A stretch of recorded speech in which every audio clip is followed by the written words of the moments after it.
أعوذ بالله من الشيطان الرجيم.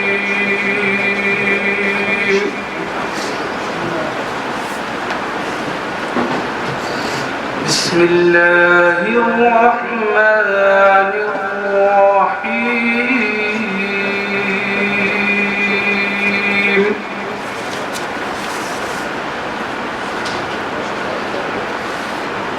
اقرأ باسم ربك الذي خلق.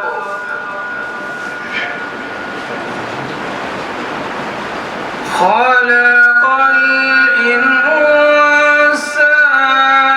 من علق.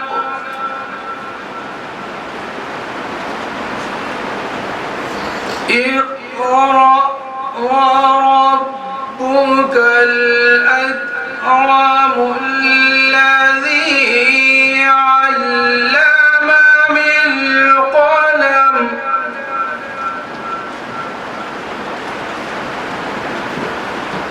علم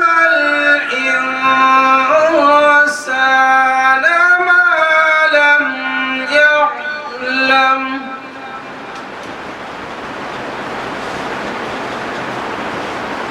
كلا إن الإنسان ليطغى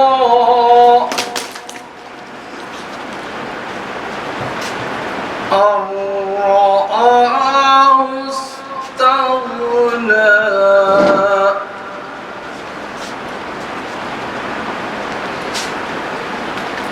إن إلى ربك الذي عبدا إذا هدى.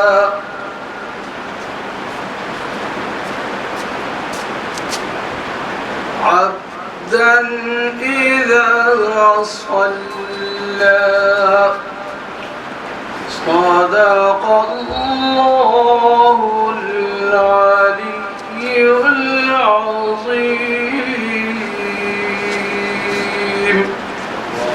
اللهم صل على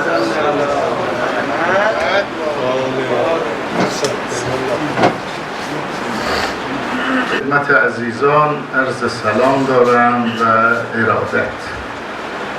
خب ما امروز انجمن ادبی بیدل جلسه 79 رو داریم برگزار میکنیم. این جلسات اولین جلساتش از سالهای 87 و 88 یعنی حدود 12 سال پیش راه اندازی شد و تا شماره 55ش بنده در هندوستان بودم، بعد رفتم و ادامه اون رو در طول این 7-8 سال تا امروز انجمن ادبی بیدل 79مین جلسهش رونمایی 4 اثر هست، 4 کتاب. انجمن‌های ادبی که در اون رونمایی کتاب همراه بوده، اون هم نه یک کتاب دو کتاب، الان 4 کتاب. اینها انجمن‌های ادبی با برکتی است. برکت در اینه که این انجمن‌ها اثری تولید بشه، درش آثاری تولید بشه و در سرزمین هندوستان شاعران زبان فارسی وقتی رشد میکنن، وقتی یک کتاب شعر به قول معروف از اینجا صادر میشه، این خیلی با ارزشه.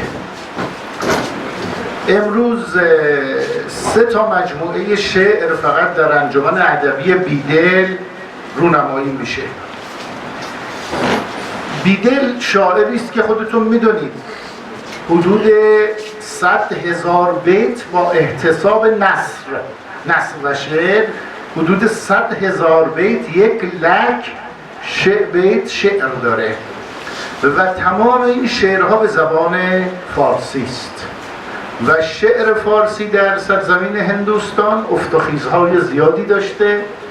یک روزگار بسیار خوبی در روزگار باوریان در روزگار رواج سبک هندی ما چه شاعران بزرگی رو در این سرزمین داشتیم که یکی از بزرگترین ها بیدل و قبل از اون هم در سبک عراقی همچنان که میدانید بزرگانی مثل امیر خسرو دهلوی، حسن دهلوی و در حتی سبک خراسانی که در اون اوایل بود باز بزرگانی مثل مسعود سعد سلمان رو ما داریم، روزبه نکتی رو داریم حتی قبل از اون و اینها از شاعران بزرگ سبک خراسانی، سبک عراقی و سبک هندی در هندوستان هستند و تا همین مدت‌های گذشته تا همین 100 سال اخیر ما باز چهره‌هایی رو می‌بینیم که در شعر هندوستان حضور داشتن قبل از فروپاشی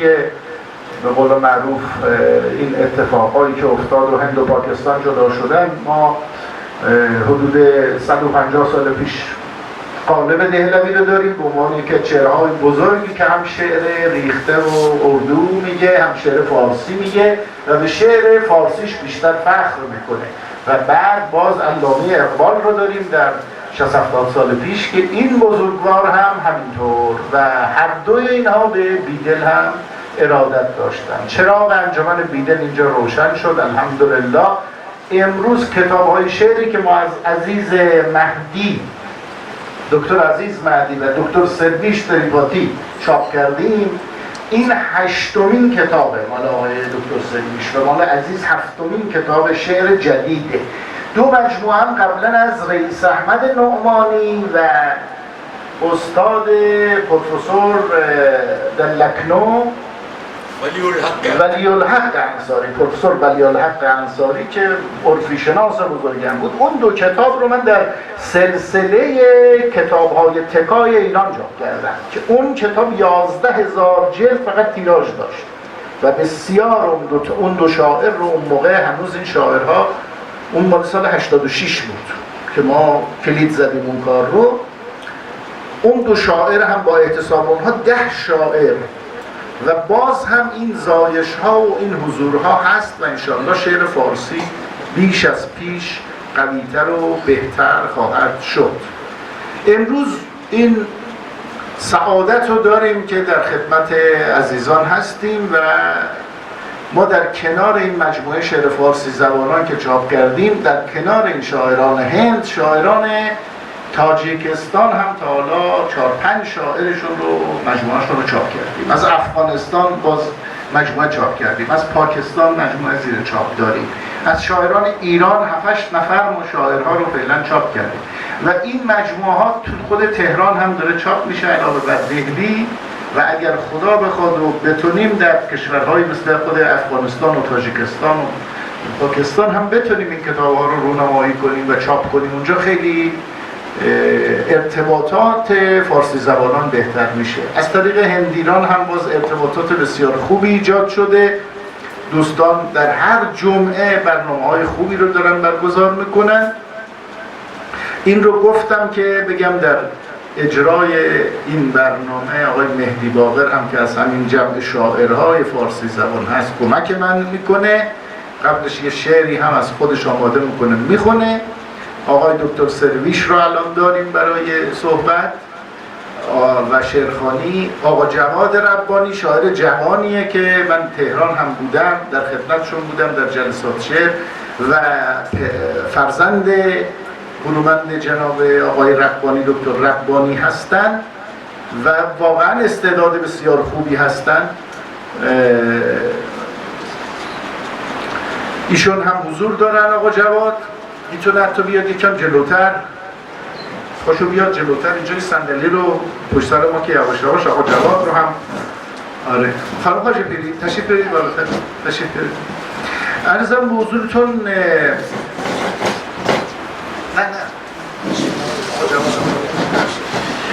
خب ما برای عرض خیر مقدم خدمت عزیزان از آقای دکتر ربانی استعداد داریم که صحبت خودشون رو شروع کنن. بعد انشاءالله هم در انجمن‌های ادبی بیدل عرف بر خواندن شعر هم بوده، شعر فارسی. شعر هم خواهیم خواند پای صحبت‌های استاد ارجمند جناب آقای دکتر علیزاده خواهیم بود. پای صحبت‌های استاد ارجمند جناب آقای پروفسور شریف حسین قاسمی، خانم پروفسور قمر غفار. این آقا رحمان هم خیلی زحمت میکشید این انجمن‌های بیدل و قند پارسی. آقا رحمان هم تشریف آورده، یار بسیار خوب خانه فرهنگ. خوش آمدید. آقای دکتر ربانی بفرمایید در خدمت شما. أعوذ بالله من الشيطان الرجيم بسم الله الرحمن الرحيم بسم الله الرحمن الرحيم وبه نستعين والله خير ناصر والمعين. شعر اگر حکمت و روشنگری است، شاعری هم وارث پیغمبری است. عرض سلام و ادب عرض می‌کنم خدمت همه اساتید اهل فضل، شعرا، اهل ادب، اساتید محترم که لطف کردن و تشریف بردن و تشکر میکنم از جناب آقای دکتر قزوی عزیز که احیا کردن انجمن بیدل رو و بهانه شدیم در خدمت شما باشیم. الان به شرایط کرونایی منتظر دوستان دیگه هم هستیم و برنامه رو چون براش رو سر وقتم شروع کنیم. چند نکته رو خدمت دوستان عرض میکنم. در حال نگاه به شعر و شاعری همیشه یکی از بحث‌هایی بود که در بین متفکران و اندیشمندان چه در حمایت و دفاع از شعر و نقد اون وجود داشته. افلاطون در رساله جمهورش معتقده که به هر حال چون شعر تقلید از تقلید پدیده‌های خارجیه و ذهن مخاطب رو معطوف میکنه به سری جزئیات، اون رو از مدینه فاضله دور میکنه و امر پسندیده نیست. در پاسخش ارسطو میگم چیزی نیست چون ذهن یک خلاقیتی است و محاکات تقلید نیست، یک تصویرسازی ذهنی است و طبیعتا میتونه انسان رو وارد یک دنیایی بکنه و تجربه های جدیدی که میتونه مفید باشه در درک هستی شناسانی انسان از پدیده‌ها. و همین نگاه رو نیچه هم داره که خودش یک فیلسوف شاعری است، معتقد بر این که ذات هستی رنجه و اگر شعر و شاعری نبود این تجربه ماورایی انسان از هستی متوقف میشد در همون پدیده رنج و این شعر و شاعری بود که توانست شور و مستی رو به انسان منتقل بکنه تا این رنج از هستی رو برایش قابل تحمل بکنه. و شعرهای بزرگ دیگه به حال بودن اندیشمندانی که نگاه هم داشتن در اسلام. خب نقد اولیه است بر تصویری که از شعر بر نگاه جاهلی وجود داشت که در قرآن هم رو نقد میکنه به جهت اینکه به هر حال شعری که در زمان جاهلیت وجود داشته بیشتر تبختر و فرفروشی بوده و یک ابزاری بوده برای تفرق طلبی، ولی پیامبر اکرم صلوات الله علیه و سلم می‌فرمود که شعر دریچه‌ای از حکمته و درش سری است. لذا اقبال مشیر که از کردن به سخن شعر رو یک نوع وراثت پیغمبری به حکمت می‌دونه و طبیعتاً این زبانی است که امروزه اگر بخوان در مورد ملت‌ها قضاوت بکنن در سطح حکمت، خرد و دانششون، یکی از قضاوت شاخص‌های اصلی اینه که اون ملت چقدر به بحث ادبیات و شعر و شاعری توجه داشتن و طبیعتاً هر ملتی که در طول تاریخ توجه و تأکید بیشتری به شعر داشت اون ملت موفق‌تر بود در فرهنگ‌سازی، تمدن‌سازی و نمونه‌هاش رو هم با شاهدیم. خداوند متعال این ویژگی برجسته رو به ملت ایران همچنین ملت هند عرضه کرد، به خوبی هم تونستن ازش استفاده بکنن.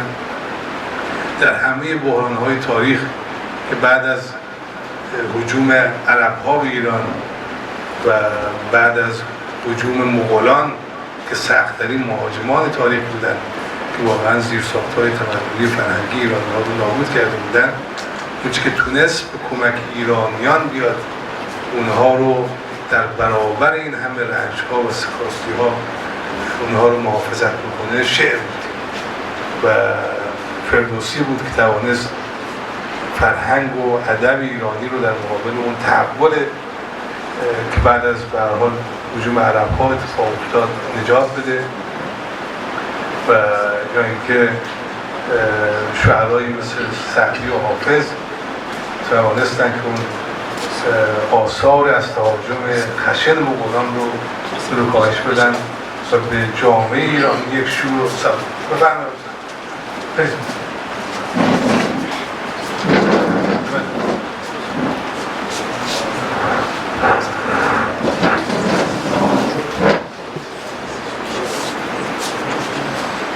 به هر حال خوشبختانه هم در ایران این ویژگی مثبت وجود داشته در طول تاریخ و هم در هند و از این عنصر هم به خوبی توانستن دو ملت در تولید همگرایی و همدلی استفاده بکنن.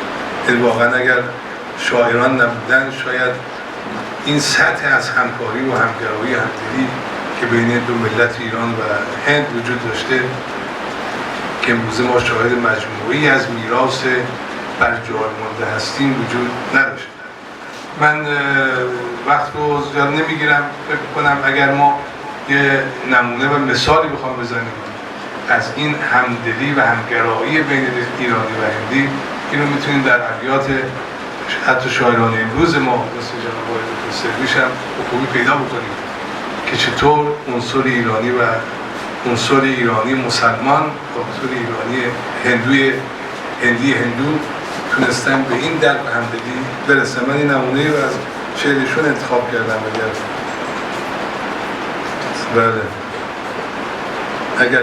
اگر که کشته شوم چون حسین در میدان، 1000 مرتبه بهتر ز مرگ در بستر.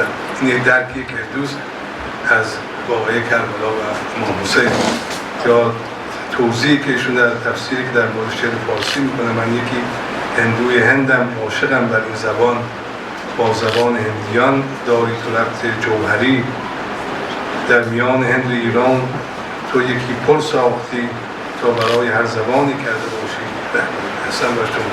و واقعا این درک درستی است از همگرایی یک ملت که زبان شعر به خوبی تونسته توصیف بکنه که این همدلی و همنوایی رو.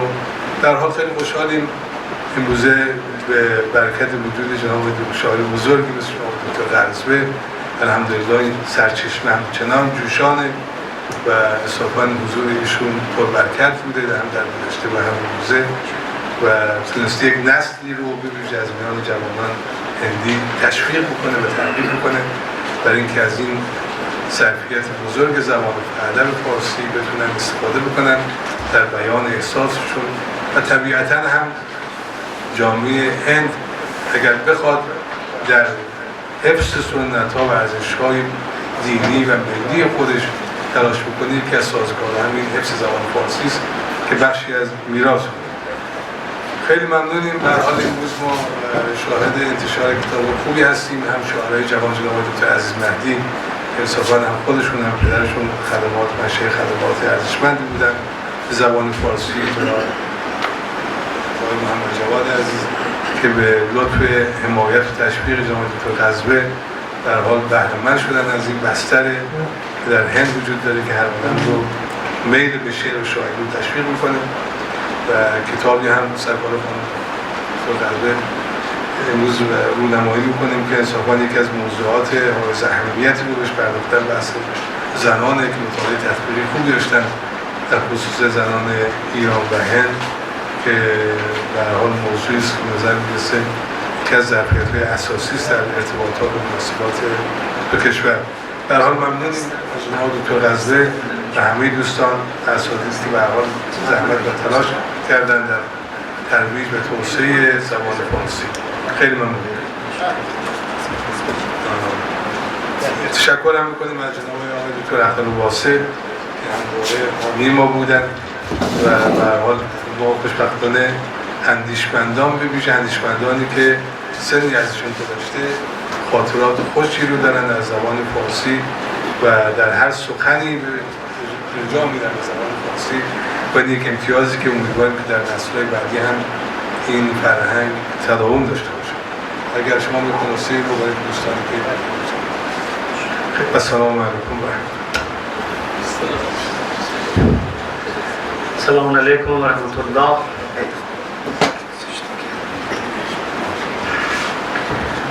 حضرات میں ایک بار پھر آپ تمام حضرات کا اس پروگرام میں استقبال کرتا ہوں. بالخصوص اسلامک اسٹڈیز اور اکیڈمکس میں اور ہندوستان میں مسلمانوں کے تئیں اور قومی اور ملی مسائل کے تئیں جس ذمہ داری کے ساتھ پروفیسر عبدالواسع صاحب لکھتے ہیں اور جن چیزوں کو آگے لاتے ہیں اور اس کے حوالے سے اویئرنیس پیدا کرتے ہیں، اس کی بہرحال مثال کم ملتی ہے. ڈاکٹر علی ربانی صاحب نے اپنی گفتگو کے آخری حصے میں فرمایا کہ پروفیسر عبدالواسع صاحب ان محدود چند بزرگوں میں ہیں کہ جن سے ہمیشہ ہمیں کوآپریشن ملا ہے. انہوں نے ہمیشہ ہر موقع پر ہمیں کوآپریٹ کیا ہے اور ان کے ساتھ مل کے ہم نے بہت سارے پروگرام کیے ہیں جو کہ بہرحال انتہائی قابل قدر جذبہ ہے ان کا جو ان کے یہاں پایا جاتا ہے. ہم سب ان کا استقبال کرتے ہیں ایران کلچر ہاؤس میں. میں بھی ذاتی طور پر آپ کی خدمات کا اعتراف کرتے ہو اور میں صرف یہ کہہ سکتا ہوں کہ یقیناً ایسے بزرگ افراد کے جن کے اندر جو مین اسٹریم زندگی ہے ریٹائرمنٹ کے بعد بھی اتنا ڈیڈیکیشن کے ساتھ کام کرتے رہنا، یہ جذبہ میں سمجھتا ہوں کہ بہت سورس آف انسپریشن ہے سبھی کے لیے. جو لوگ ابھی ہم لوگ یہ جو سیکھ رہے ہیں، جو کوشش کر رہے ہیں کچھ جاننے کی، ان کے لیے کہ اگر انسان کو کچھ واقعاً کرنا ہے تو وہ کبھی ریٹائر نہیں ہوتا اگر وہ کرتے رہنا چاہے. اور جو نظام المسلمین جگہ علیزادہ موسوی یہاں تشریف رکھتے ہیں. جو حضرات واقف ہے وہ واقف ہے، جو نہیں واقف ان کے لیے عرض کروں کہ آپ ایران کے عظیم اسکالر ہیں اور بالخصوص بین المذاہب جو مسائل ہیں ڈائلاگ کے، انٹرفیتھ ڈائلاگ کے، اس پر آپ کی خصوصی نظر ہے. آپ کا استقبال کرتے ہیں. اور انجمن بے دل جو ہمارے لیے ایک ایسے مکتب اور ایک ایسے مرکز کی حیثیت رکھتا ہے کہ جس نے ہمیں بہت کچھ سکھایا ہے. میں اس بات میں مجھے کوئی دریغ نہیں ہے کہنے میں کہ یہ ہمارے لیے اس بزم کا جو سکھانے والا پہلو ہے، جنبہ آموزشی ہے، وہ بہت اہم تھا ہم سبھی لوگوں کے لیے. اس کا ایک بار پھر یہاں پر ریوائول ہوا ہے، احیاء ہوا ہے. یہ بہت قابل قدر بات ہے. ایک بار پھر شاید ہم اس قسم کی شعری نشستوں کو دیکھ پائیں. ہماری اس بزم میں پروفیسر شریف حسین قاسمی صاحب تشریف رکھتے ہیں کہ جو میں سمجھتا ہوں کہ اس انجمن بے دل کے سب سے قدیمی اور سب سے زیادہ وائبرنٹ، سب سے زیادہ ایکٹیو رہنے والے ممبران میں سے، اساتذہ میں سے ہیں، جن کے افکار و خیالات ہمیشہ ہر موضوع پر اس پروگرام میں ہمیں سننے کو ملے ہیں. ہم نے اس سے بہت کچھ سیکھا ہے. ہم امید کرتے ہیں کہ اس پروگرام کی شروعات سے لے کے اب تک کے کچھ اہم خاطرات ہم پروفیسر شریف حسین قاسمی صاحب سے سنیں گے. اور یہ جو کتاب ہے محترمہ سعیدہ حسین جانی میاندہی صاحبہ کی جو یہاں تھیسس کا انگلش ورژن آپ دیکھ رہے ہیں جس کا رسم اجرا یہاں ہونا ہے، یہ تھیسس بھی پروفیسر عبدالواسع صاحب کے انڈر میں سبمٹ کی گئی ہے اور اس کتاب کا رسم اجرا ہوگا.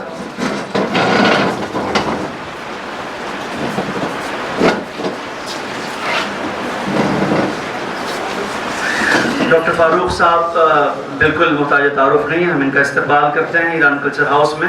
آپ تشریف لا چکے ہیں اور یہ ہمارے جو احباب ہیں ڈاکٹر عزیز مہدی صاحب اور ڈاکٹر سرویش ترپاٹھی اور جناب جواد ربانی، ان کے شعری مجموعوں کا یہاں پر اجرا ہونا طے پایا ہے. میں ان سبھی حضرات کا استقبال کرتا ہوں، خیر مقدم کرتا ہوں اور درخواست کرتا ہوں پروفیسر شریف حسین قاسمی صاحب سے کہ وہ اس موقع پر اپنے خیالات سے مستفیض فرمائیں.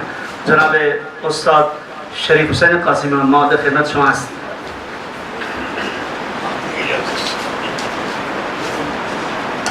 بسم اللہ الرحمن الرحیم.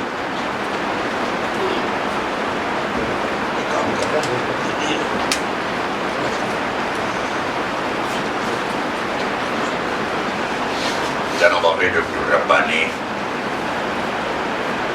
رائزن محترم فرهنگی، دوست بسیار عزیزم جناب آقای دکتر قاسمی، یک دوست بسیار عزیز دیگرم که اینجا تشریف دارن، جناب آقای پروفسور اخترالواسع، دوستان دیگر، خانم ها و آقایان، شاید دیروز جناب آقای دکتر قاسمی به من درباره این برنامه فرمودند. من خوشحال شدم.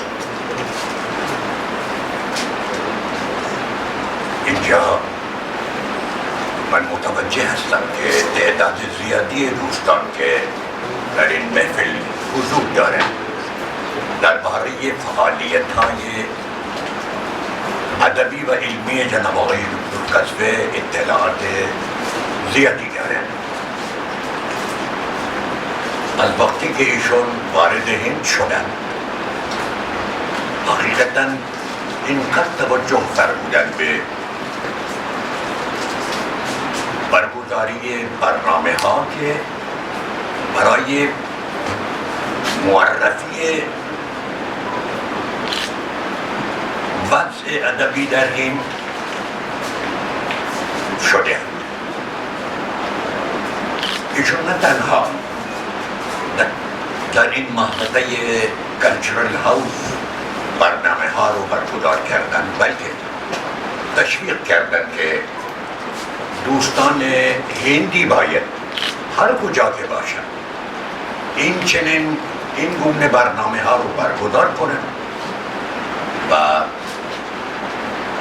اون محیط بسیار گرم ادبی که قبلا در هند وجود داشته اون باید احیا بشود. من بارها به دوستان خود گفتم که حقیقتاً حضور جناب آقای دکتر قصوی در هند یک نعمتی است برای ما ازشون خیلی تشکر میکنیم.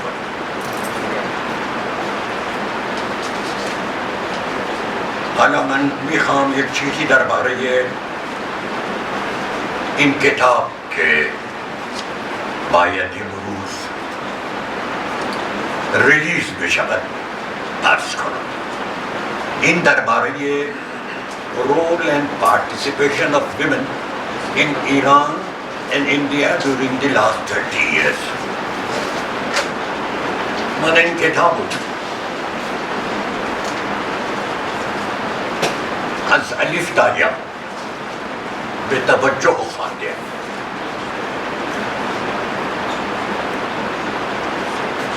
و به این نتیجه رسیدم که کاری که در اینجا انجام داده شده حقیقتا در بعضی کتاب‌هایی که درباره این موضوع در هند یا در ایران نوشته شده وجود نداره.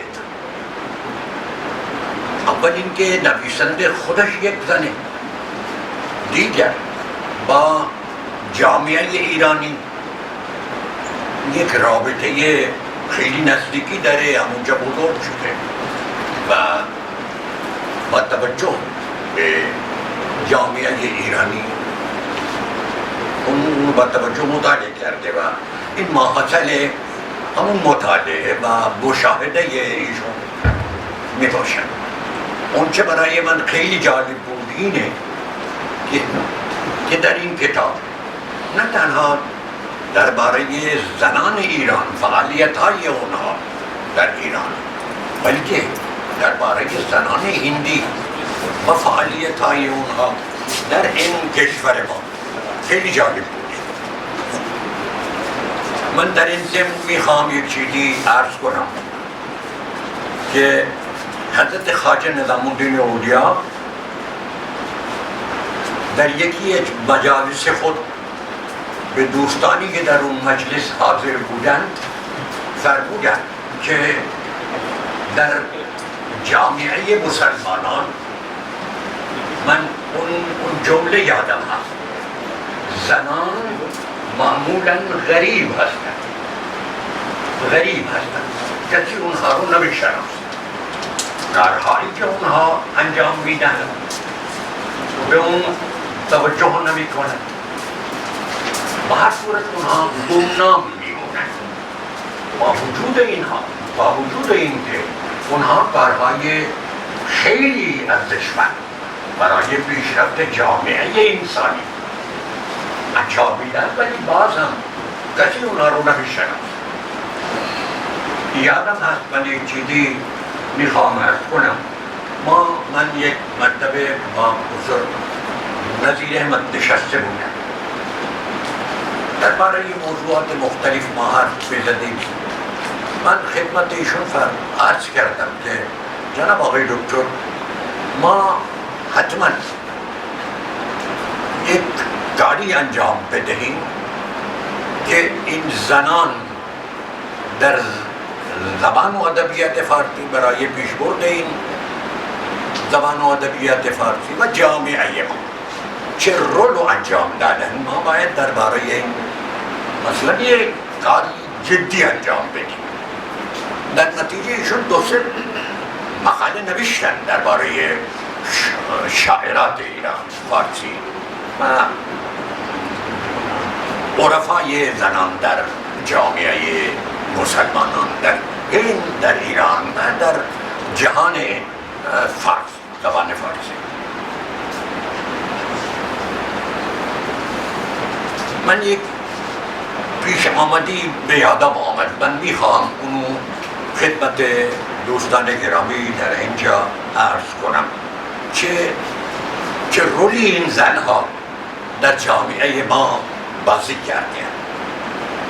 ما بابا رو میشناسیم، او بنیانگذار سلطنت تیموریان در هند، قبل از آن در ماوراءالنهر در مثلا سمرقند و بخارا حکومت داشته و اون به ارث گرفته بود. پدرش هم اونجا پادشاه بود و فوت کرد و این جانشین پدر خود شد، ولی اونجا یک قدرت بزرگتر از قدرت خود بابر وجود داشت و آن شیبانی ها بودن. همه میدونن شیبانی ها بودن و چند مرتبه بابر و شیبانی با هم جنگیدن برای به دست آوردن غلبه اونجا، غلبه سیاسی. و یک ہنگامی فرا رسید کہ یہ میرے لیے ایک خوشگوار استعجاب والا تجربہ ہے کہ مجھے یہ نہیں معلوم تھا کہ یہ کتاب یہاں پر اس صورت میں آئے گی، اور یہ تقریب سعید جو ہے وہ سعیدہ خانم کے نام، اور اس کے علاوہ یہاں پر 3 کتابیں جو کہ ہمارے سامنے اور ہیں، ایک عماد الدین ربانی صاحب کی، ایک سرویش ترپاٹھی صاحب کی، سرویش ترپاٹھی صاحب کی، عزیز مہدی صاحب کی، میں ان سب کو بھی مبارکباد پیش کرتا ہوں۔ صاحبو، میرا اپنا یہ ماننا ہے، اور اس کو میں کسی مبالغے کی صورت میں نہیں کہہ رہا ہوں، اور نہ اس لیے کہہ رہا ہوں کہ خانہ ایران میں بیٹھا ہوں۔ اس بات کو میں ہر جگہ کہتا رہا ہوں کہ اسلامی انقلاب آنے کے بعد ایران میں جو ایمپاورمنٹ ویمن کا ہوا ہے، خواتین کو جو اختیارات ملے ہیں، جس طرح آزادی ملی ہے زندگی کے اندر، انہیں اپنا رول انجام دینے کا موقع ملا ہے، وہ غیر معمولی ہے۔ اور یہ بات اس لیے ہے کہ یہ ممکن ایک اسلامی ریاست ہی میں ہو سکتا ہے، کیونکہ اللہ کے آخری رسول صلی اللہ علیہ وسلم نے اپنے خطبہ حجۃ الوداع میں جبل رحمت سے نبی رحمت نے فرمایا تھا کہ عورتیں تمہارے پاس خدا کی امانت ہیں۔ تو ظاہری بات ہے کہ جب وہ انسانوں کی امانت میں کا احترام ضروری ہے، تو ظاہری بات ہے کہ خدا کی امانت کا کتنا خیال رکھنا چاہیے اور کتنا احترام کرنا چاہیے، اور اس کی کتنی کہ ہمیں ایک طرح سے پذیرائی کرنی چاہیے، یہ اس کے کوئی سبب، اس پہ 2 بار رائے ہو ہی نہیں سکتی۔ جب سیدہ حسین جانی خانم نے یہ تجویز پیش کی جامعہ ملیہ اسلامیہ کے شعبہ اسلامک اسٹڈیز میں کہ وہ اسلامک اسٹڈیز میں پی ایچ ڈی کرنا چاہتی ہیں، تو فطری طور پر جو ٹاپک سامنے آیا وہ یہی تھا۔ اور اس میں ایک اضافے کی بات یہ تھی کہ اس میں ایران میں خواتین کے ساتھ ہی ساتھ ہندوستان میں خواتین کے رول کو بھی شامل کیا گیا۔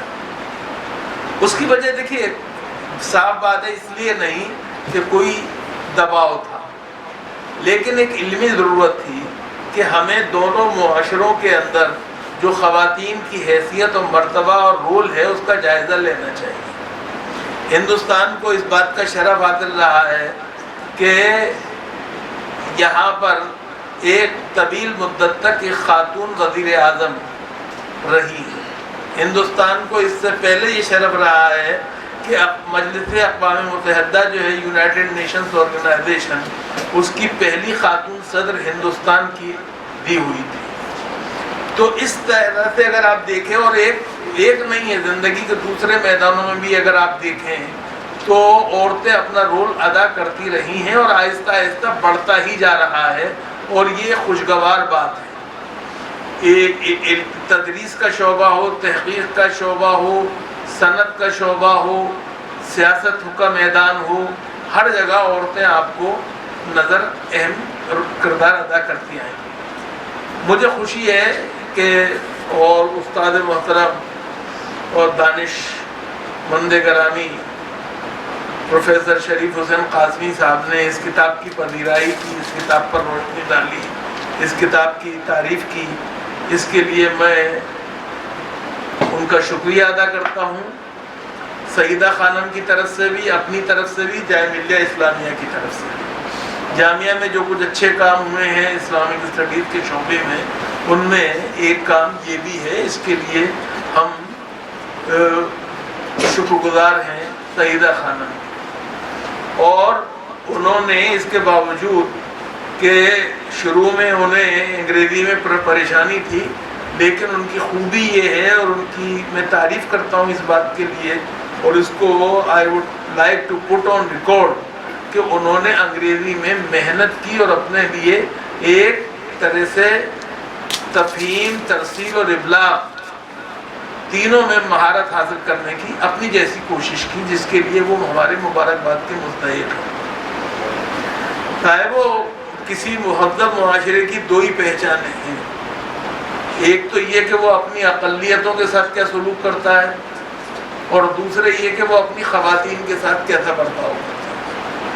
مجھے خوشی ہے کہ ایران کے اندر جو خواتین کا رول ہے وہ کسی سے پوشیدہ نہیں ہے، مجلس ہو، مطلب میں تو یہ کہتا ہوں جب بھی میں گیا ہوں تو ایئرپورٹ سے لے کر ایئرپورٹ، ایران جو خمینی ایئرپورٹ ہے اس پہ اترتے ہی خواتین جو آپ کو ملیں گی، تو اس کے بعد زندگی کا کوئی شعبہ ایسا نہیں ہوگا جہاں پہ کہ عورتوں کی آپ کو موجودگی کا احساس نہ ہو، اور وہ بھی یہ کہ پوری اپنے دم اور بل پہ ہے، معاف کیجیے گا، مردوں کی دین اور رعایت کا نتیجہ نہیں ہے یہ بات بھی بالکل رہنی چاہیے۔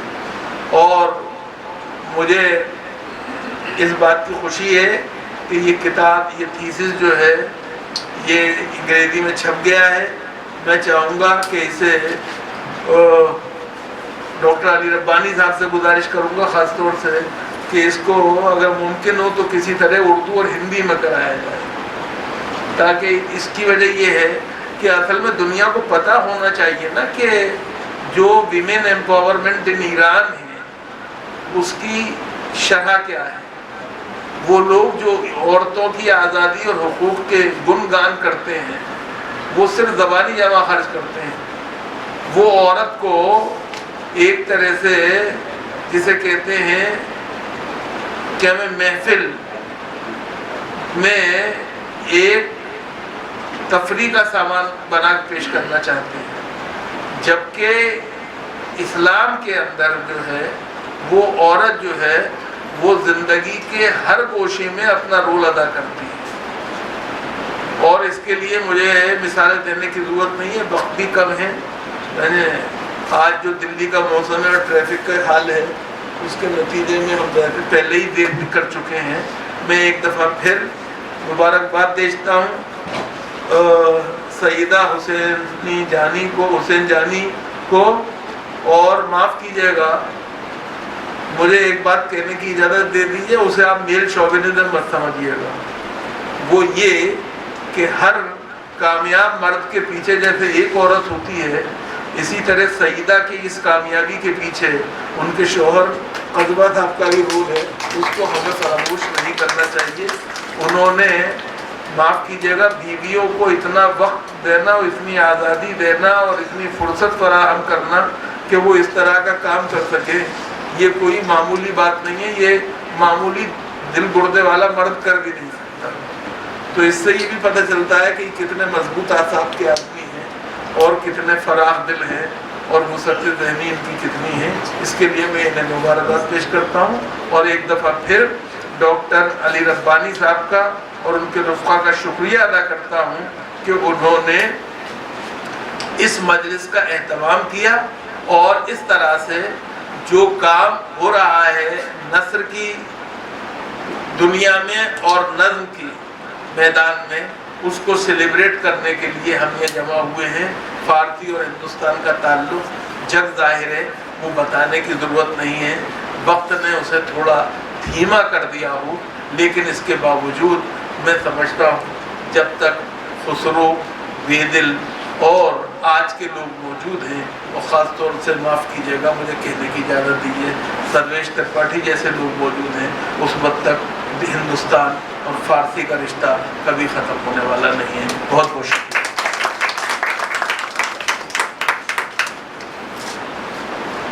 बहुत बहुत शुक्रिया जनाब प्रोफेसर अब्दुल वासिअ साहब।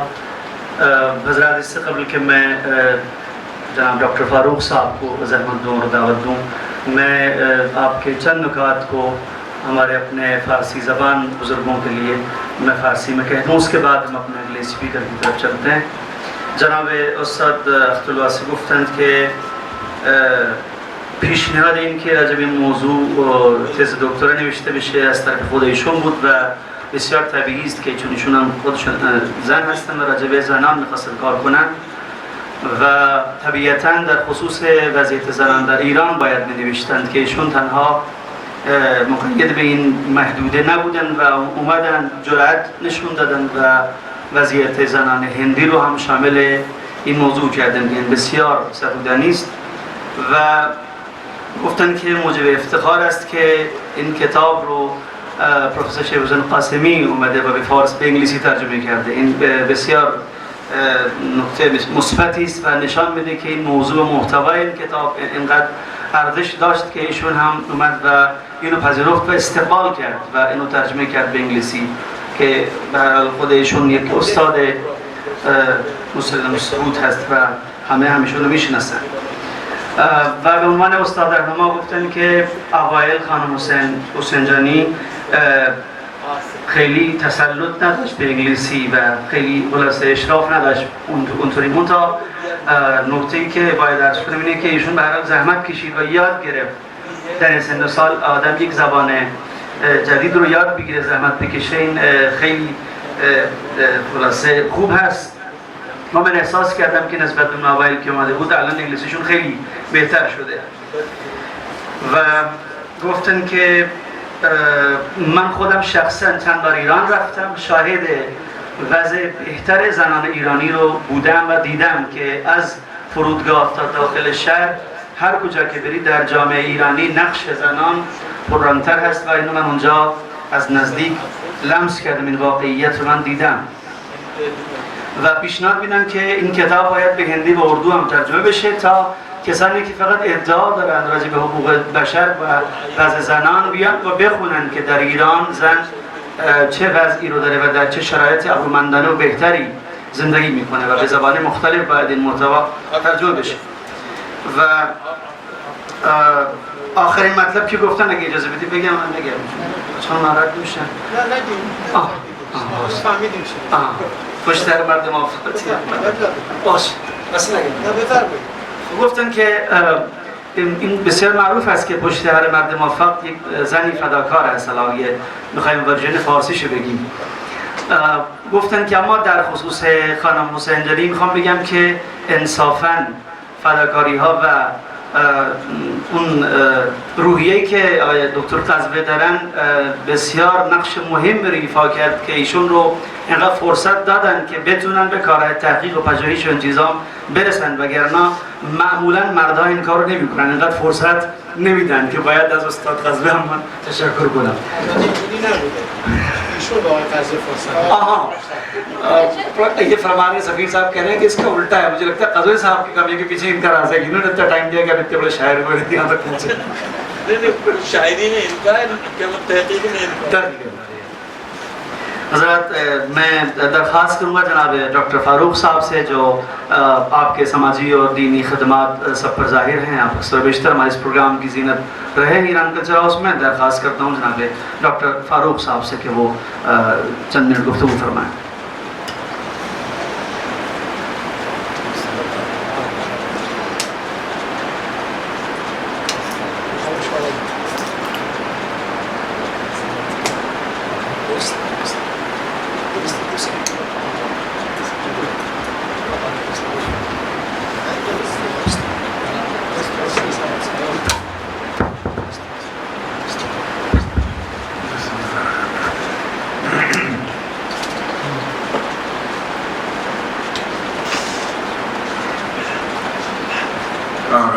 Ambassador of Iran, Cultural Counselor,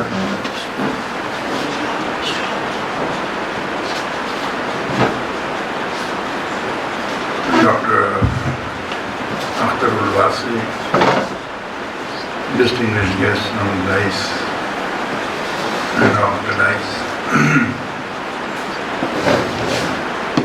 It is a proud privilege for all of us to be here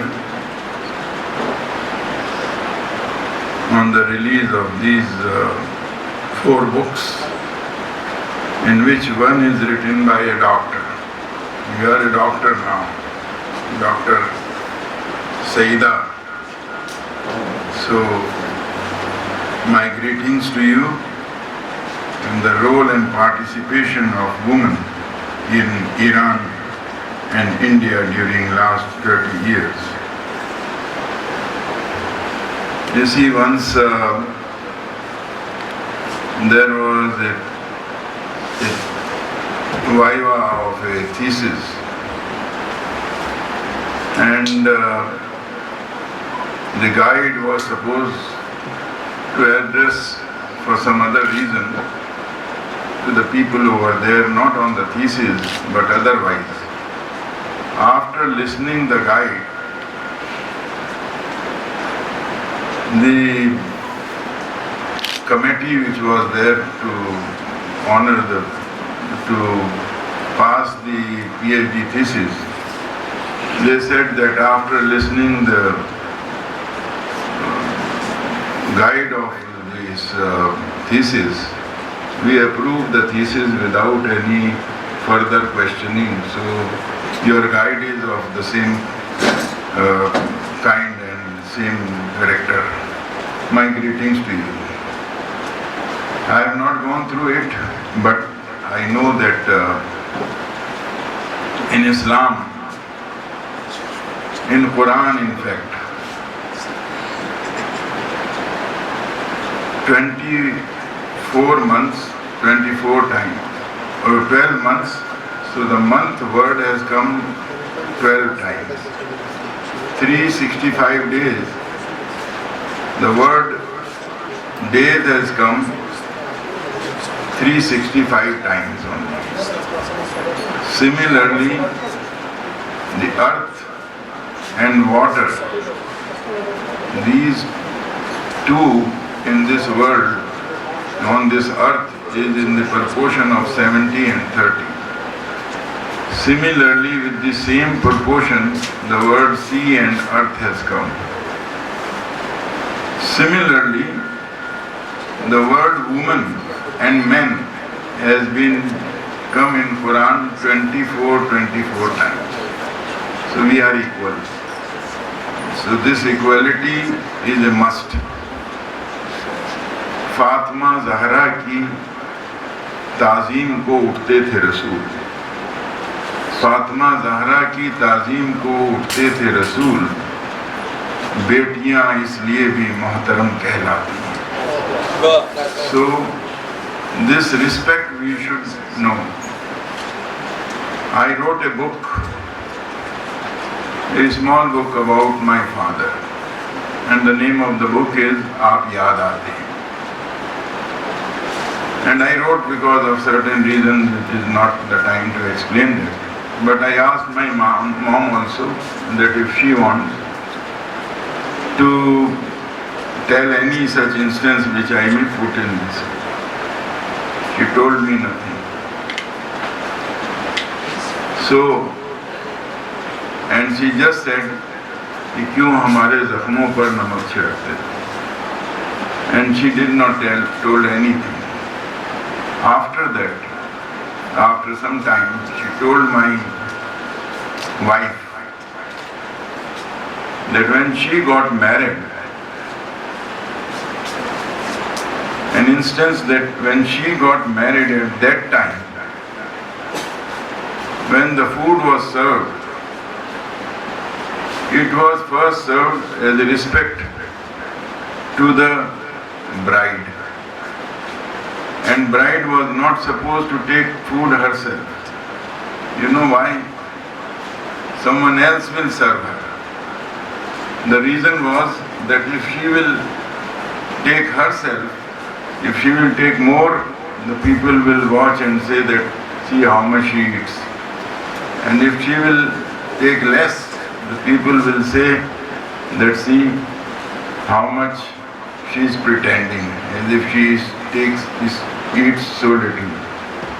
That's why someone else was there to to take out the food. So she said that one day the same thing happened and someone served me the food.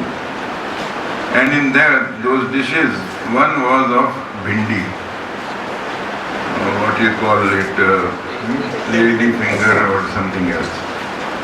So very quietly my mother told my father, whispered and said that, see, I don't eat bhindi. Now you guess that what a husband, when number of people are sitting, would have done. So she said that my father, may Allah bless his soul, he took her plate and the person who was serving, he gave that plate to him and said that take this dish also from here.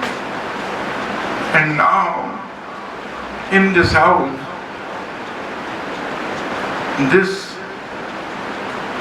preparation will never be served. So this depends on the man. And further I may complete it that after some time, again he noticed that bhindi is there in the dishes which were placed on the table. He asked the person who was there that, who made this bhindi? I told that this will not come on the table. So my mother interrupted and said that I have made my first dish today. And I have been told that you like bhindi very much. So that day she said that today I have made myself, I have tasted it and now I have with you. So this is the reciprocation between husband and wife, that people don't wait for this time to come that the other person may reciprocate. There is a couplet, आती है मुसीबत तो बड़े शौक से आए, कमजर्फ के एहसान से अल्लाह बचाए. So this is the thing which first comes between husband and wife, that I have done this for you and I have done this for you. So where this is not there, then the reciprocation is good, and for that reciprocation both of you are equally graded. May Allah continue this friendship of yours and may you do more and more in this field. And now you go for DSc. Okay, after completing your PhD, you may go for DSc and that book will come again, inshallah.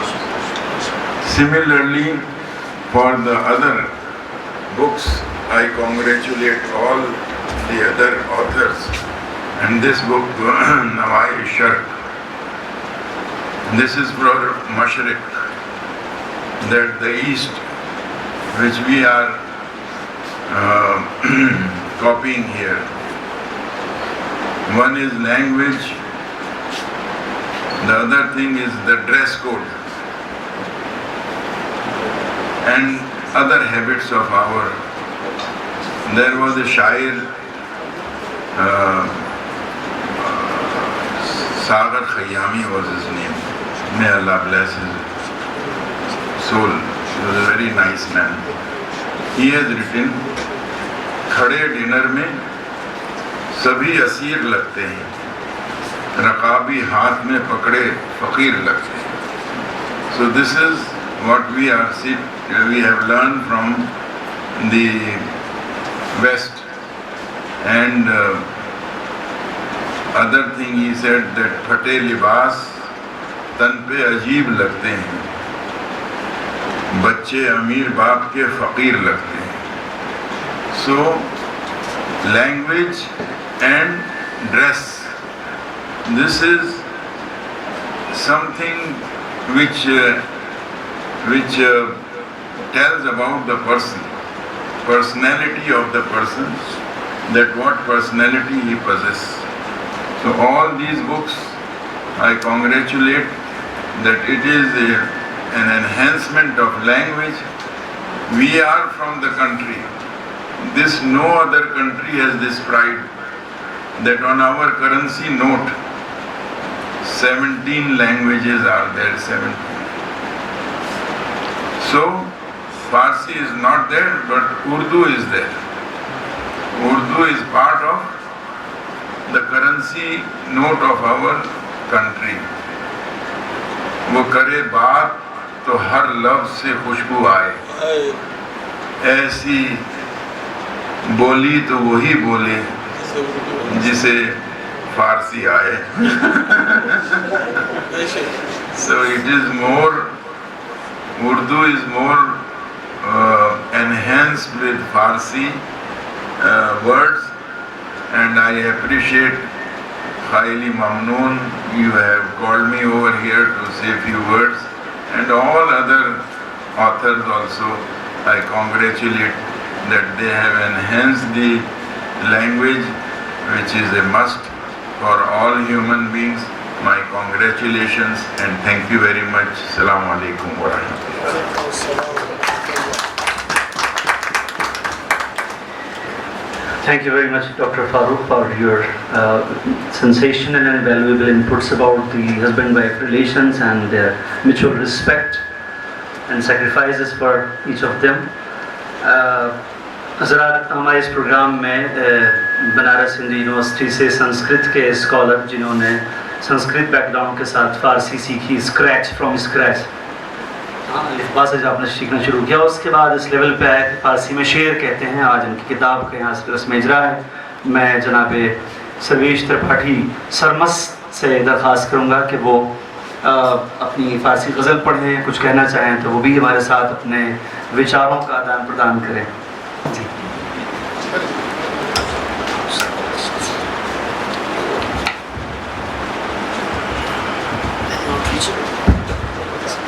به نام خداوند جان و خرد گزین بر تراندیش بر حضرت. من بسیار سپاسگزار هستم که مرا در این جلسه شاعران جایگاهی داده اید, کتاب من را منتشر کرده اید. من احساسات زیادی می‌دارم ولی زبانم بسیار ضعیف و ناتوان است. بنابراین من شعر می‌خوانم و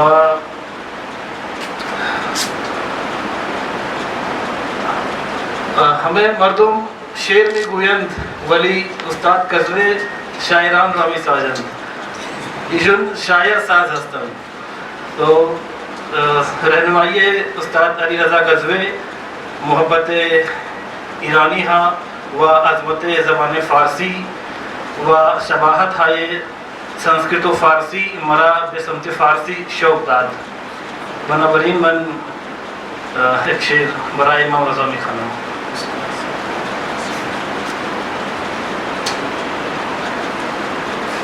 حبذا خاکی که از آن مصطفی گل می کند.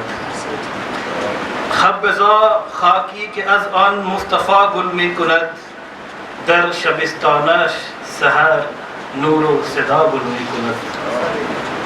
تاکہ زہرا بی علی تنہا نماند در زمین، تاکہ زہرا بی علی تنہا نماند در زمین، از درون کعبہ روزی مرتضی گل می کند. عشق اگر با غیرت و مردی بیامیزد به هم، عشق اگر با غیرت و مردی بیامیزد به هم، از زمین تشنه روزی کربلا گل می کند. نور پاکیزه فقط محدود در یک شهر نیست، نور پاکیزه فقط محدود در یک شهر نیست، از مدینه تا خراسانش رضا گل می کند. این خیال آستان تو مرا بخشید مهر، این خیال آستان تو مرا بخشید مهر، از نگاه آسمان صلی علی گل می کند. ای امام عاشقان این بی صبر را سبز کن، ای امام عاشقان این بی صبر را سبز کن، از نگاه گرم تو صدق و صفا گل می کند. دل به پابوس تو آمد چشم مشتاق تو شد، دل به پابوس تو آمد چشم مشتاق تو شد، در دعای دست مستان ربنا گل می کند، در دعای دست مستان ربنا گل می کند. حسرت پابوس و دیدارت مرا دیوانه کرد، حسرت پابوس و دیدارت مرا دیوانه کرد، خاک گنگا نیز با یاد شما گل می کند، خاک گنگا نیز با یاد شما گل می کند. آمدم از هند تا ایران به امید شفا، در دلم خاک خراسان با رضا گل می کند، در دلم خاک خراسان با رضا گل می کند. یا خدا شیر و شکر کن هند و ایران را به مهر، یا خدا شیر و شکر کن هند و ایران را به مهر، بعد از این درس اشارات و صفا گل می کند. یاد یار مهربان در خاک ایران جاری است، یاد یار مهربان در خاک ایران جاری است، دل به یاد دوستان آشنا گل می کند، دل به یاد دوستان آشنا گل می کند.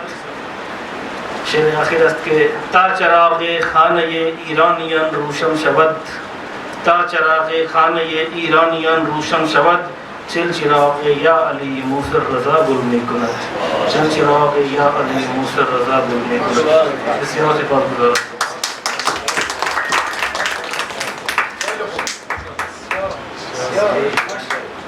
تشکر میکنم از جناب آقای دکتر سرویش ترپاتی. دوستان ما در این مرحله در خدمت جناب سفیر محترم جمهوری اسلامی ایران در هند هستیم، جناب دکتر علی چگنی.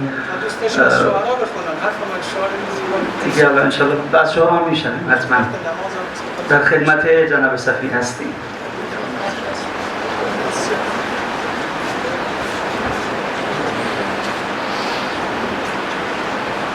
فارسی صحبت کنیم.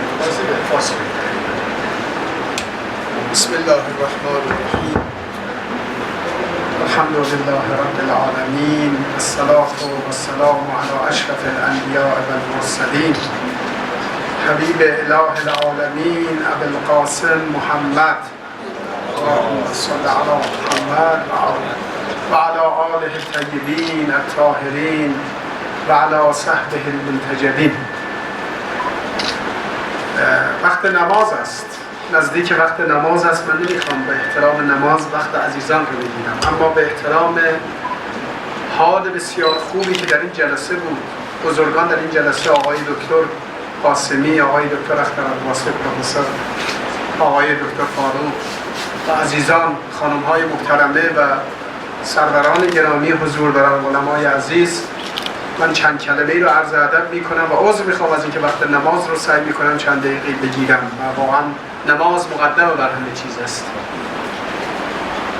خیلی استفاده کردم از صحبت‌های عزیزان، اما اجازه بدید تبریکات خودم رو هم تقدیم کنم به سرکار خانم و برادرانم که این آثار ارزشمند رو امروز در مقابل ما قرار دادن و این زائیده فکر و زحمت و نتیجه تلاش و کوشش بسیار است. کسی که اهل فضل باشه و اهل قلم باشه و اهل کار باشه میدونه ارزش این کار و چیست. شعر زیبایی که دوست عزیزمون خوندن، اشعار زیبایی که از آقای دکتر عزیز مهدی من سراغ دارم و میدانم اشعار بسیار خوبی است. از آقا جواد عزیز اشعار بسیار زیبایی شنیدیم. متن کتاب سرکار خانم دکتر حسینجانی رو من ندیدم، حتما انشاءالله مطلب خیلی خوبی است. همینجوری که جناب پروفسور فرمودن حتما کتاب ارزشمندی است. اما من میخوام بگم که نقش زن در زبان و ادبیات خیلی بیشتر از مرده. به عنوان یک مرد اعتراف میکنم. اولا همه ما میگیم زبان مادری، نمیگیم زبان پدری. یک حرف و دو حرف بر زبانم کی نهاد؟ مادر. بنابراین مادر ماست که به ما ادبیات میآموزد و به جان ما میخوراند مفاهیم و ارزش ها را. اگر اسم امام رضا میاد ما دچار احساسات میشیم، اگر آقای دکتر فاروق از مادرشون یاد میکنه و احساساتی میشه، این مال اون اشکی است که مادر ما هنگامی که به ما شیر داده با شیر به جان ما خورنده. من فکر میکنم که نقش خانم‌ها مخدرات، مادران چه بنویسند چه ننویسند و چه بگویند بیشتر از آنی است که ما مردها تصور میکنیم.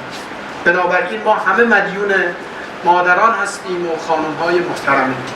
بنابراین تبریک میگم به ایشون، تبریک میگم به عزیزان که امروز رو نمای تشکر میکنم از عزیزانی که این مقدمه رو فراهم کردن که چون این مجلسی ولو به اندازه کمی در تقدیر از این عزیزان زحمتکش باشه. من میخوام صحبتم و امروز چون مناسبت داره، عید قربان هنوز فاصله نگرفتیم و به عید قدیر نزدیک شدیم و این شعر زیبایی که ایشون خواندن و گفتن کعبه با علی را به دنیا آورد چون فاطمه نداشت کسی را که جهان به فاطمه بدهد به عنوان خمسه. صلی علی محمد و آل محمد. اللهم صل علی محمد و آل محمد. خب بنابراین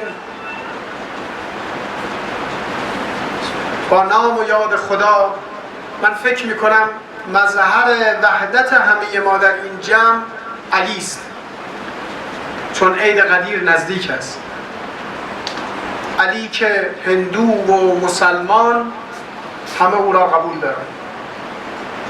کسی که به قول شاعر عزیز ما که کعبه علی را به فاطمه هدیه کرد، از درون کعبه. شعرش چی بود؟ یه بار دیگه بخونید.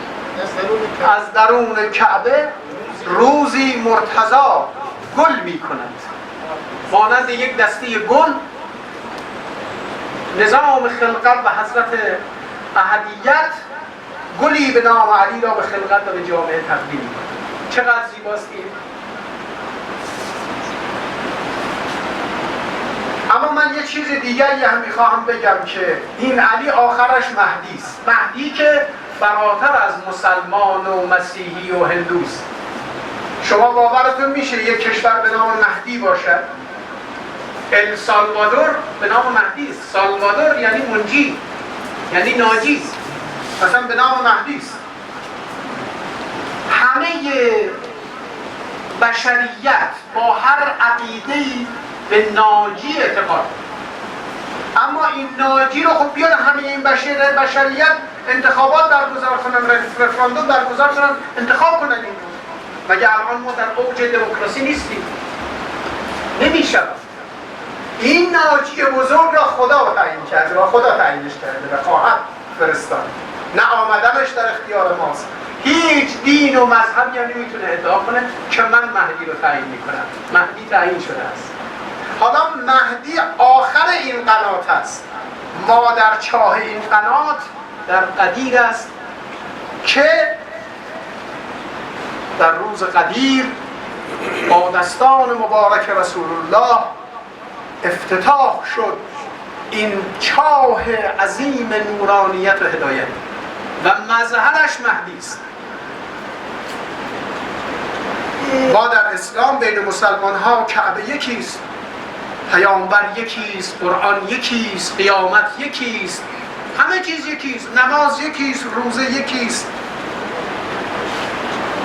اما ما با تمام جهان غیر مسلمانان مهدی را داریم و این مهدی به نام قدیر مفهوم پیدا می کند. یه مسائل خداوند انتخاباتی قرار نداده ما همه بشینیم با هم شورا کنیم انتخابات برگزار کنیم چه دینی انتخاب کنیم، اینجوری نیست. صلوا کما رأیتمونی اصلی. از رسول الله سوال کردن کیف نصلی یا رسول الله، ما چطور نماز بخونیم؟ نگفتن که آقا ما صبحا خسته ایم اجازه بدید ساعت 10 صبح نماز بخونیم، نه، خداوند فرمود هنگامی که خیط ابیض از خیط اسود جدا میشه اون موقع باید نماز بخونیم. آقا روزه چطور بگیریم؟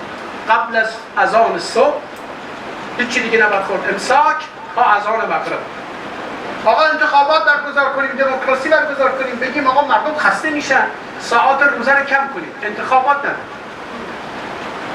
رفراندوم نداریم. برای انتخاب بندگی که آغاز آزادی انسان است خداوند رفراندوم برگزار نکنه.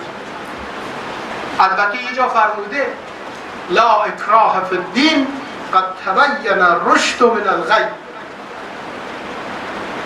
ما دیگه راه رو نشان دادیم، انا هدیناه السبیل اما شاکرا و اما کفورا. اینجا دیگه انتخاب گذاشتیم، اما چه انتخابی؟ چه انتخابی؟ این درست انتخاب آتش است، آتش را میبینیم، و انتخاب غیر آتش، انتخاب مرگ است و انتخاب حیات است. اما در انتخاب رهبران الهی، چون بزرگترین دین دموکرات در جهان و دموکرات ترین دین در جهان دین اسلام است و شاورهم فی الامر و امرهم شورا بینهم. اما در مورد نماز اینجوریست؟ نه. در مورد روزه شوراست؟ نه. در امامت؟ نه. انتخاب نداریم. ما مهدی رو بیام انتخاب کنیم. همه اعتقاد داریم، ما اعتقاد داریم، اهل مسیحیت اعتقاد داره، هندو اعتقاد داره، همه به ناجی و منجی اعتقاد دارن. انتخاب کنیم. انتخابات نیست، اولش نیست، آخرش هم نیست. اما در بقیه امور آزادی و امرهم شورا بینهم. من خواستم بگم که چون این فرصتی بود به نماز بود، مثلا من صحبتم در مورد ادبیات میخواستم خدمت اساتید خودم چند کلمه عرض کنم. نمیدانم چرا سخن از دست رفت و عنان از دست بنهادم. استاد شما که به حد کفایت صحبت کردید در خود، ما در حضور شما نباید در مورد ادبیات صحبت کنیم. اما عرض من این است که نقش مادران و نقش خانم‌ها در کنار آقایان، این جمله‌ای که فرمودن پشت هر مرد موفق یک خانم فداکار و ایثارگر است، درست است. اما لزوما پشت هر زن موفق معلوم نیست مرد موفق و مرد فداکاری بوده باشه. این رو نمیخوام بگم، چون مردها قرار نیست یا نمیتونن آنگونه که زنان فداکاری میکنن فداکاری کنن. این یک امتیازی است برای بانوان. آنچه را که زن میتواند در عالم خلقت، در نظام طبیعت، در نظام واقعی سنت الهی انجام بدهد، بعضی توانایی هاش از مردها ندارن. این رو من اعتراف میکنم مهمانی. همانگوری که بنده نمیتونم نیم ساعت یک بچه رو کنترل کنم، تربیت کنم، غمهای همه شوهر و فامیلش و همه روی زمین را بخورم و به رو نیارم، این خیلی هنر میخواد. کدوم مرد میتونه چنین جز مردان ایران؟ این امتیازات را هم دادم که تعریف کنید برای همسر من که چقدر از نقش خانم‌ها من اعتراف دارم. بسیار ممنونم، خوشحالم. زیاد نمیخوام وقت شما را بگیرم، عذرخواهی میکنم مصدق شد. اما میخوام بگم پیوند ما با شبه قاره زبان و ادبیات فارسی است و فرزند این پیوند زبان و ادبیات اردو است. یعنی ثمره پیوند زبان فارسی با سانسکریت و همه این منطقه، همه زبانهای دیگه مولودی به نام زبان اردو است. برای همین زبانی که اردو صحبت میکنن ما زبان اردو را متوجه میشیم. زبانی که ما فارسی صحبت میکنیم اردو زبان ها هم میدانن موضوع چیست، آهسته اگر صحبت کنیم. برای همین این پیوند مبارک اتفاقی است و در طول زمان من فکر میکنم مایه احیای این زبان فقط اساتید نبودن، بیشتر نقش مادران بوده در حفظ این زبان، در انتقال این زبان به روح همه مادران، به روح همه پدران و همه کسانی که از شعرای بزرگ که این انجمن به نامش مرحوم بیدل دهلوی، امیر خسرو دهلوی، شعرای بزرگ از این دم از اول تا آخر و شعرای زنده ما و شعرای حی حاضر ما که خدا حفظشون کند و همه کسانی که برای این رود زحمت میکشن که ادامه پیدا کند و همشون درود میفرستیم و از خداوند جزای خیر براشون میطلبیم. برای سلامتی خودتون صلوات و نعت بفرمایید. اللهم صل علی محمد. بسیار سپاسگزاریم از جناب آقای دکتر علی چگنی سفیر محترم جمهوری اسلامی ایران در هند بابت فرمایشات بسیار ارزشمندشون. دوستان واقعیت اینه که وقت نماز فرا رسیده و فکر کنم یه چند دقیقه گذشته، یعنی که اونطوری که دیدید جناب سفیرم تاکید داشتن ما در جمعمون علاوه بر کسایی که واقعا حق دارن حتما حرف بزنن که کتابشون اینجا رونمایی میشه، خانم پروفسور قمر غفار داریم که برای بیدل انصافا زحمت کشیدن و کار کردن و هنوز هم کار میکنن. خانم پروفسور بلقیس فاطمه حسینی که من شخصا معتقدم که ایشون بعد از بازنشستگی شاید فعالتر شده و زحمات چندان برابری میکشه برای ادبیات و شعر، انصافا جا داشت که اینجا از این دو استاد هم حتما استفاده میکردیم از محضر شریفشون، از فرمایشاتشون. اما خب فعلا چون وقت نیست من درخواست میکنم از برادر انجمن جناب آقای دکتر عزیز مهدی که یک شعر بخونن و همینطور از آقای برادر جناب ربانی و فکر میکنم که آج خانم فقط فکر کنم به ابراز تشکر بسنده خواهند کرد. من فکر میکنم اینجوری تقریبا در خدمت جناب آقای عزیز مهدی هستیم. سلام و عرض ادب خدمت سفیر محترم جمهوری اسلامی ایران و دکتر چگینی و دکتر ربانی، رایزن فرنگی محترم، استاد قزوه، دوستانی دیگه که زحمت کشیدن و این افتخاری رو، واقعا افتخار است برای من که کتاب من از مؤسسه فرهنگی شاعران فارسی زبان چاپ شده.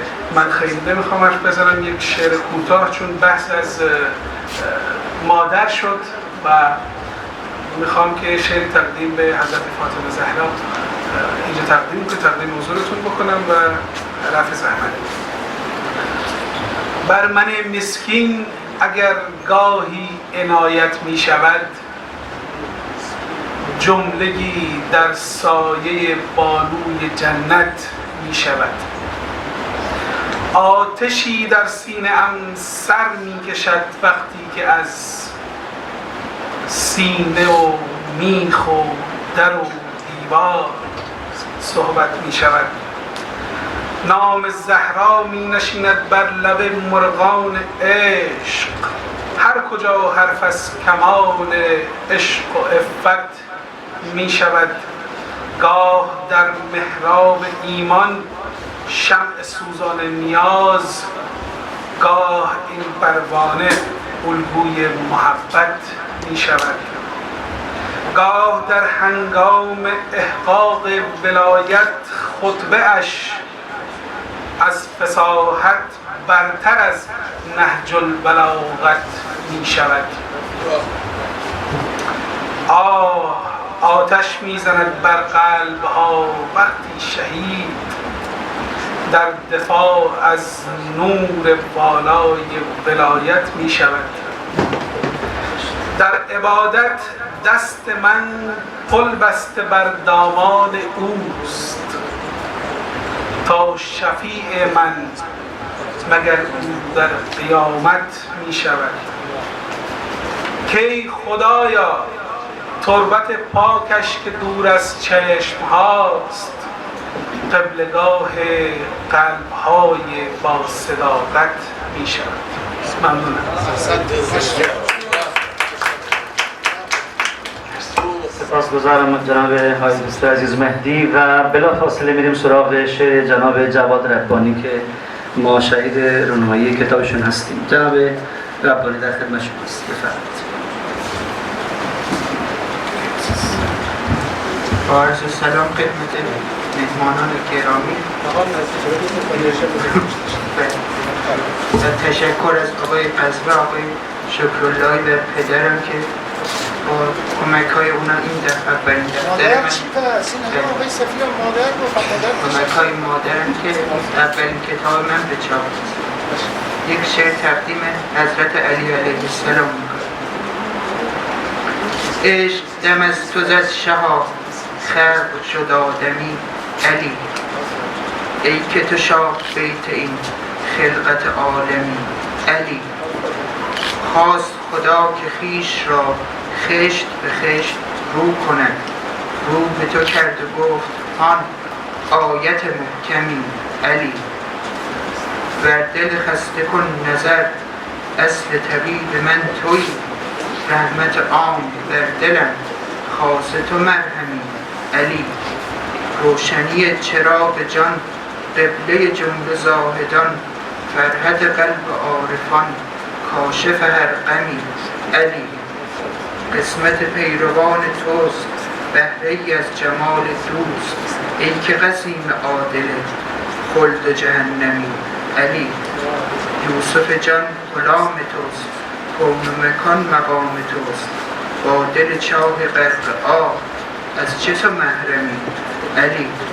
دست طلب نمی رسد بر رطب نخیلتان، آن طرف شهود عشق مشهد میسمی علی. خیلی ممنون. تبریک بگم این ایام عزیز رو و در ابتدا تشکر کنم بابت زحمات صمیمانه و همکاری و مساعدت‌های عالی که داشتن با من اساتید عزیزم جناب دکتر اختر باسط و جناب شریف قاسم. بسیار سپاسگزار هستم و همیشه به یادم خواهد ماند مساعدت‌های پدرانه و همکاری‌های مهربانانه‌شون و همینطور جناب شریف قاسم که در حال برای ترجمه کتاب بسیار از این جهت که متن من هم فارسی بود و هم انگلیسی باید تلاش بیشتری می‌داشتم و باید زحمت بیشتری و در واقع هنرورزی می‌کردم برای تدوین و تطبیق این ترجمه بین متن فارسی و متن انگلیسی. من بسیار سپاسگزار هستم و از همه دوستان و دکتر فاروق محترم، جناب آقای صدیق، دکتر شکنی و دکتر علیزاده، همه عزیزان، همه بزرگواران سپاسگزار هستم و میخوام عرض بکنم که این کتاب رو در واقع اون چه که ما سعی کردیم در این کتاب تدوین بکنیم شاید اون بخشی هست که به قول دکتر شریف قاسم مخفول مانده و به عنوان غربت یاد کردن ازش، که به هر حال زنان در بسیاری از برهه‌های زمانی و اجتماعی هم غریب واقع شدن گاه واقعا و هم اینکه مخفول بوده نقششون. اون چه که در این کتاب تلاش شده که در واقع به منصه ظهور گذارده بشه این هست که در واقع نقش امروز زنان و نقش آفرینی امروز زنان نه در ایران نه فقط در هند، این یک نمونه‌ای هست برای اینکه ما ثابت بکنیم که شاید در کلمات این استفاده میشه. ما میگیم زنان نیمی از پیکره اجتماع هستند، ولی آیا این دیده شده در عمل؟ نقششون آیا دیده شده؟ ما سعی کردیم که این رو به نوعی در این کتاب نشون بدیم و اینکه به هر حال فقط این نقش نیمی از پیکره اجتماع نیست، در اصل زنان هم به طور مستقیم و هم به طور غیر مستقیم نقش آفرینی میکنن در اجتماع. مستقیم به هر حال نقششون که به شکل مستقیم دارن در زمینه‌های مختلف اجتماعی، سیاسی، هنری، فرهنگی و علمی به هر حال افتخارات زیادی مشخصاً چه در ایران چه در هند نشون دادن و هم اینکه به طور غیر مستقیم یعنی تشویق و تأییدی که روی مردان خانواده دارن. اون چه که ما روی زن تراز انقلاب در حال حاضر داریم کار میکنیم روش این هست که نقش آفرینی زنان تا چه اندازه مؤثر بوده و خواهد بود و اینکه به هر حال ما هم در انقلاب و هم در استقلال هند و هم اکنون در حال حاضر در مسائل مختلف سیاسی و فرهنگی و اجتماعی ما این نقش آفرینی رو به عینه داریم میبینیم. اگر این تشویق‌ها، این تأییدها، این همراهی ها از طرف زنان نبود مسلماً ما به خیلی از موفقیت هایی که در حال حاضر در اجتماع و سیاست رسیدیم نمی‌رسیدیم. این مهمه که دیده بشه. عرض کنم خدمتتون، فکر نمی‌کنم دیگه فرصت زیادی باشه برای که من میخوام صحبت بکنم در مورد این کتاب. تنها اشاره میکنم به اینکه در واقع از ابتدا از خلقت زن، از نقش و در واقع منشأ بودن زن برای زندگی و برای حیات گفته شده در این کتاب تا دوران قبل از اسلام تا در مذاهب مختلف و در واقع یک جور تطبیق و مقایسه که خیلی موفقیت ها مشخص شده در این بین زنان ایران و هند و نقش کنونیشون در ایران و نقش کنونی در هند دارن که البته خب این هر آن باید به روز رسانی بشه و به شکل کاملتر ارائه بشه در 10 سال اخیر و چند سال اخیر رو هم. فقط میخوام عرض بکنم که جلسه متبرک شد به نام خانم فاطمه زهرا به نام امیرالمومنین. من یک چند روایی هم برای عزیزان تقدیم بکنم و در واقع یک ادای دینی باشه. گفتیم که فاطمه فقط فاطمه است. گفتیم که فاطمه فقط فاطمه است. المنة لله جهت فاطمه است. گفتیم و هنوز تا ابد میگوییم ساقی و سبو صراط و خط فاطمه است. آغاز جهان اول اندوه تو بود. آینه اول به دلم روح تو بود. تو جد همه آینه هایی به خدا. پشت همه آینه ها کوه تو بود. باران و بهار و آسمان ما را بس. اندوه حریم کهکشان ما را بس. چند آینه داریم مگر در دنیا. آینه اول به جهان ما را بس. و میخوام عرض کنم من یادی کردم از دکتر درمیدرنات که ایشون هم پدرانه در اون مدتی که ما اینجا بودیم خیلی به هر حال مساعدت داشتن و نقش پدرانه شد و میدونید که کتاب همار علی هم از ایشون هست. میخوام که یک یادی هم از ایشون بکنم که یک شعری بود، من چند بیت از این رو خدمتتون میخونم که انشاءالله برای ایشون هم یه سلام و صلواتی باشه. حال و هوای شرجی چشمانت یک آسمان ترنم باران بود. در آبشار گرم نگاه تو آوای لا اله تو پنهان بود. من دیدم به ساحت پیشانیت آینه ای به حرمت مسجد را.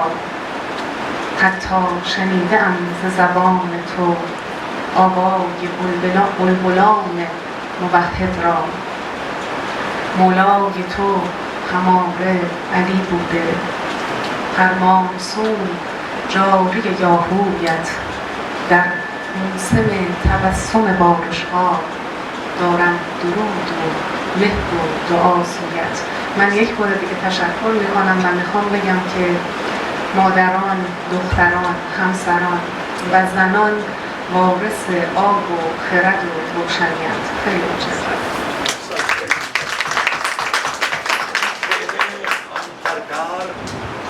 خیلی زیاد بهتر از بعضی شعرهای جناب آقای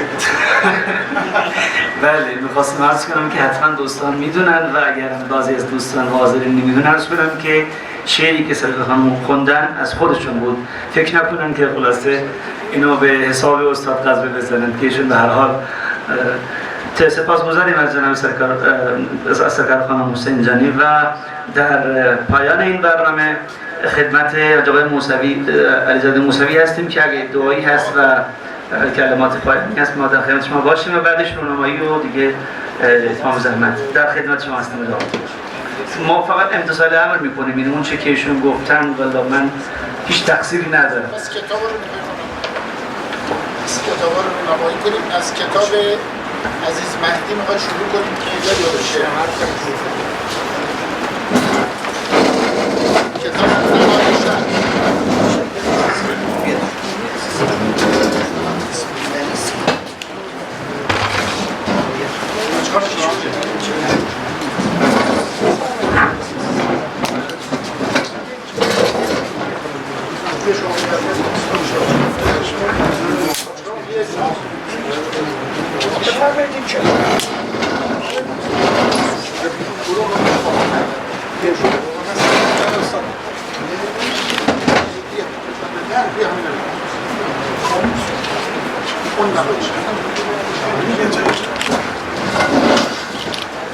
خب شناسیشون دیگه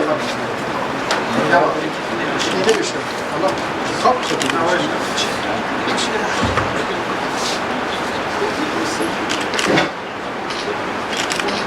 خب افتخار شده کفی یه چیزی بزنید دیگه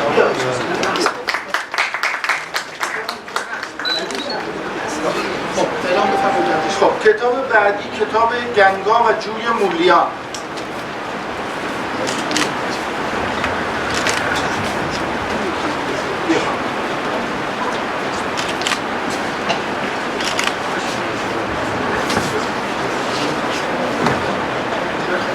افتخار شد کف بزنید. کتاب آقا جواد ربانی را سلام حضرت خورشید.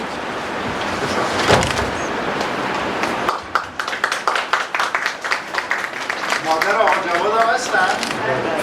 میخواد تشریف بیاد شما خانم ربانی؟ خانم ربانی هم مثل تشریف بیارن؟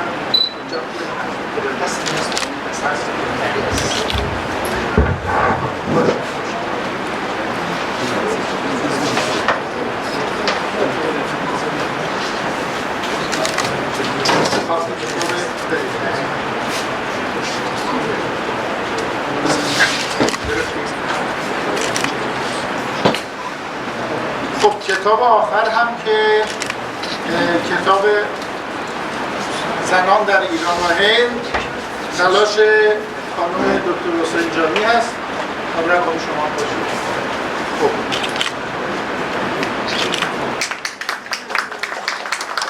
حالا کنار آقای پروفسور اخترالقاسم دوست دارم بیستن استاد میده و خانم حسینی شما تر خود کتاب بگیرید بیارید. خانم حسینی خانم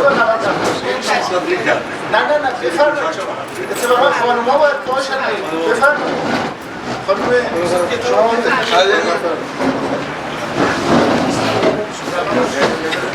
بیاید شما خانم دخترهای من مهدی ماهده دخترهای منم هستن آمده باشن. بیاید بابا بیاید پشتر مادرتون باشن. بیاید بابا بیاید بابا